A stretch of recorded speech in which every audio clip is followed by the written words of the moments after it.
તને વચન આપું છું કે આજ પછી તારી આમું નહીં, ગામના કૂતરા બલાડાની આમું નહીં જોવું.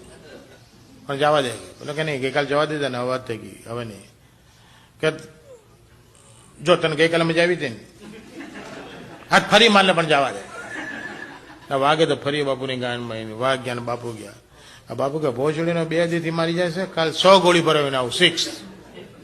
કેટલીક વાર કૂદે કે કૂદતા કૂદતા 1 વાર તો એની ગાંડમાં કરી જાય ભોજડીને, 6 ગોળી ભરાવીને આવ્યા. આમાંથી વાઘ આવ્યા, બાપુ ભડાકા શરૂ કર્યા, કૂદી ગયો, કૂદી ગયો, 6 વાર કૂદી ગયો. બાપુ કે ભોજડીને હાથ તો ન ચડે, આ તો મરાણા એની માને.